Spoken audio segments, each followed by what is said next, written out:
Un petit objet qui tue ton intimité. Peut-être tu l'as dans la main, peut-être même que tu me regardes en ce moment de cet objet-là, le téléphone portable. Quelle place prend le téléphone portable dans notre intimité et quelles sont finalement ces habitudes qui créent un frein, qui vient finalement grignoter ces espaces de l'intime, ou alors ce téléphone qui vient servir de sauveur pour éviter les moments intimes. Aujourd'hui, on va parler téléphone portable et sexualité parce que c'est un sujet énorme et je ne comprends pas comment je n'ai pas pu le traiter. Alors, je l'ai un petit peu abordé dans des shorts, mais pas dans une vidéo longue et je me suis dit, mais Sarah, il est temps là.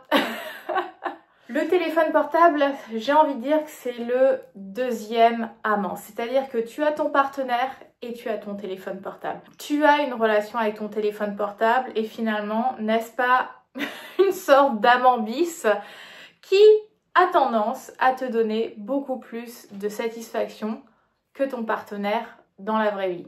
Je m'explique. Aujourd'hui, le téléphone portable, il fait partie de notre quotidien. On est tous un peu accros à lui, moi y compris, je veux dire, c'est un outil, c'est un divertissement, c'est quelque chose qui nous rend la vie plus facile. Donc finalement, il est venu envahir nos espaces du quotidien et nos espaces intimes. Et c'est hyper satisfaisant le téléphone. En quelques secondes, tu appelles quelqu'un, tu envoies un message, tu rigoles sur des vidéos internet, tu envoies des reels à tes copines et ceci, tu organises ton repas, tu fais tes courses. Bref, le téléphone sert à tout, tout le temps, n'importe où finalement.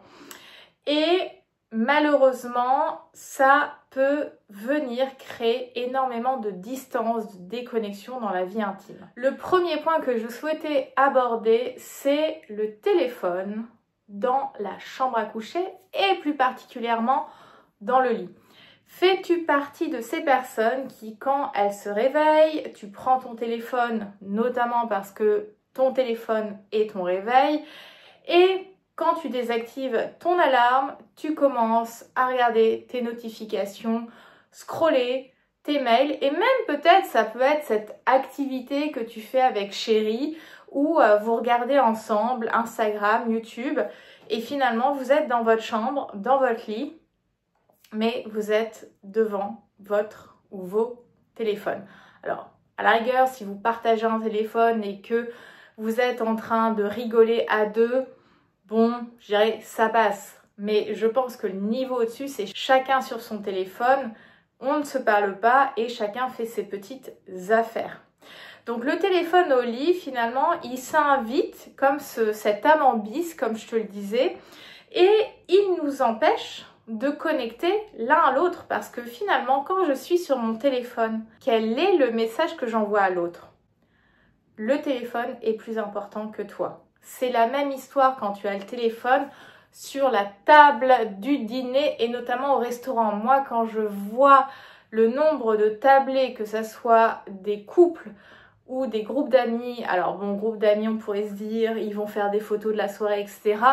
Mais le nombre de couples que je vois qui ont leur téléphone sur la table, je me dis, mais en fait, à quoi ça sert que vous alliez au resto si c'est pour avoir les téléphones sur la table?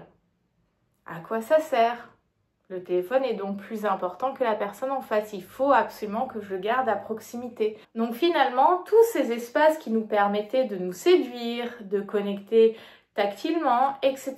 sont envahis par cet amant. Ça nous crée une sorte de barrière parce que cet outil technologique devient plus important que le moment dans lequel on est. À aucun moment, on a des espaces où on peut vraiment se centrer sur soi, se centrer sur l'autre et finalement être présent et présente. Parce que quand tu es sur ton téléphone, tu n'es pas présente. Physiquement, tu es là, mais mentalement, tu es ailleurs. Le deuxième point hyper contraignant avec les téléphones dans l'intimité, c'est les notifications. Même si tu te mets en silencieux, le téléphone en vient à vibrer, l'écran s'allume et tu pourrais même être en train de faire l'amour. Tu as ton téléphone sur la table de chevet, tu vois l'écran s'allumer, ça va venir te créer une distraction. C'est-à-dire que tout dans le téléphone est fait pour capter ton attention. Un son, une lumière, quelque chose qui va bouger, vibrer, tout est fait pour attirer, capter ton attention et donc te détourner de ce que tu es en train de faire, que ce soit la cuisine, ton travail ou prendre du plaisir. Et il faut savoir qu'on a en moyenne une notification toutes les 7 minutes et qu'il nous faut 5 minutes pour nous reconcentrer, pour revenir à notre tâche. Donc imagine, tu es en train de faire l'amour, tu as une notification et si tu captes plusieurs notifications, en fait tu vas avoir plein de moments où pendant 5 minutes tu vas pas être dans le moment de faire l'amour. Tu vas être distraite et tu auras plus de mal à te reconnecter à ton corps, à tes sensations et finalement ça vient te créer une expérience intime beaucoup moins satisfaisante. Et même quelque chose, je crois que je l'avais mentionné dans une ancienne vidéo, parfois on est tellement habitué à attraper son téléphone portable parce que c'est la réponse facile à de l'ennui, eh bien à un moment où ton cerveau déconnecterait de ce moment intime, tu peux te voir tendre le bras sur la table de chevet pour prendre ton téléphone et voir s'il y a quelque chose de plus excitant que ce qui est en train de se passer. Parce que le téléphone, c'est cette satisfaction immédiate. Que l'intime, oui, il y a du plaisir, mais la satisfaction, elle n'est pas tout à fait immédiate. Et ça demande une sorte de gymnastique à laquelle on est de moins en moins habitué avec notre cerveau. C'est-à-dire de pouvoir supporter, tolérer ce côté un peu différé de la satisfaction.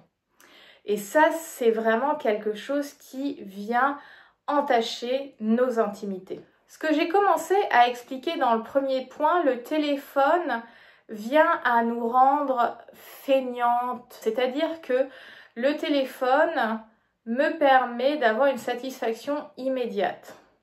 Ça sert de refuge, ça sert de shot de dopamine, d'endorphine, etc. Et que tu sois, je sais pas, au restaurant, plutôt que de te concentrer sur la déco, sur le contexte, sur la conversation, sur ce qui est en train de se passer, tu vas faire peut-être une photo de l'espace, de ton plat, et tu vas laisser ton téléphone sur la table. Ça peut être aussi ce téléphone où tu vas te réfugier vers ton téléphone, dans ton téléphone, quand ton partenaire commence à aborder peut-être une conversation que tu n'as pas envie d'avoir, ou toi tu te dis bon bah de toute façon ça sert à rien que je parle parce que ça ne va pas avancer et tu te réfugies dans ton téléphone. Et le téléphone peut servir aussi de bouclier pour éviter toute tentative intime parce que quand je suis concentrée sur mon téléphone, eh bien ça envoie le message à l'autre que je suis occupée et donc pas disponible pour un moment de tendresse tactile où on s'embrasse, où on s'enlace et finalement où on va connecter l'un avec l'autre.